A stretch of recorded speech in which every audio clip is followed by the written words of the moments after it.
The hotter the battle, the sweeter the victory.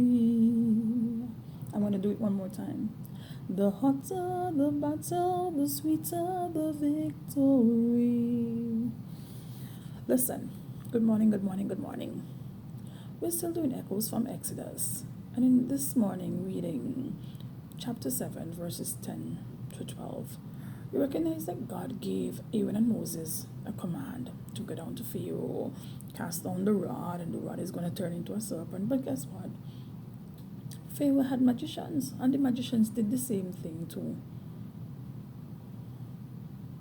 Have God ever given you something to do and you just felt foolish doing it? You ever wonder, God, what is the purpose? What is the sense of me doing this? What is the essence of it? Listen, Isaiah chapter 1, verse 18. He that is willing and obedient shall eat the good of the land. There are times when we need not understand naturally. We just need to be obedient to God, because what? He watches over His word to perform it. And there are times when God would allow us to look foolish to bring about His perfect plan. Because remember, the word says He uses the foolish things to confound the wise. Remember, God gave a word already, in prior chapters, to say that the Israelites were going to the promised land. And here is it, you have all these gimmicks in the middle, in between there. But I love God. He's so legalistic. He was building a case.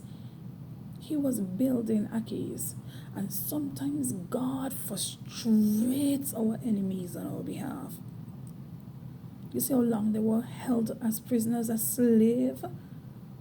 God's people who are supposed to be free. What has you enslaved? What have you been enslaved by? What have oppressed you over the years? Because I'm telling you that thing that oppressed you is now about to be oppressed. That thing that frustrates you is now about to be frustrated. Because even when the magicians for Pharaoh, cast down their rods, and their rods turned to serpents as well, the word says that Aaron's rod devoured their rods.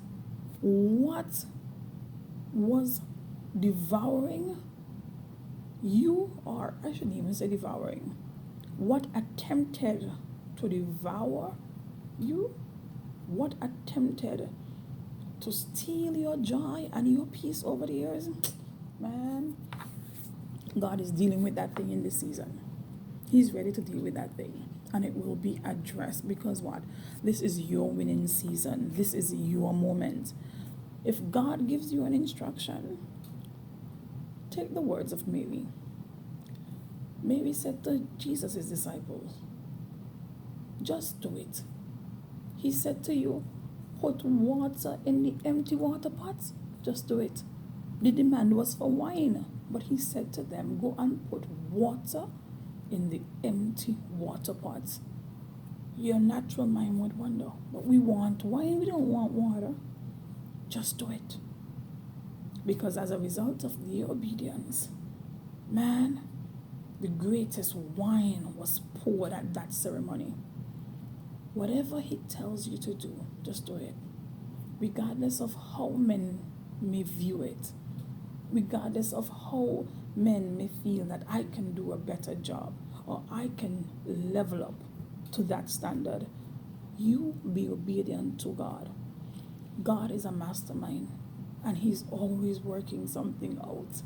Listen, sometimes God is just creating a case file for you to show exactly why this victory is needed for you, and exactly why in this time I must come through for her or for him. So just do it. Don't mind who's contending against you.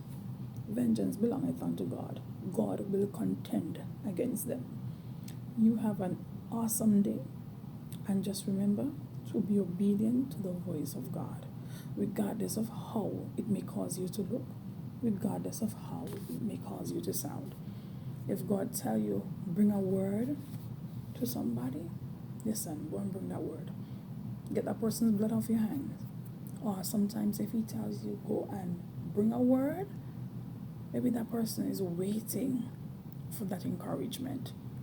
You don't know whose life you may be saving. Just do whatever he asks you to do, regardless of how it may look before others. Just be obedient. There's a bigger picture. Remember, when the spies ended up in Rahab's house, what did Rahab say? She said, I heard how the Lord had delivered you. God knows the influence of your story, and that is why sometimes he takes a little bit more time with us. Allow him to do what he's doing in you. I'm going to allow him to do what he's doing in me, regardless of how it may look on the outside, because I trust him with all my heart and with all my soul. So trust him.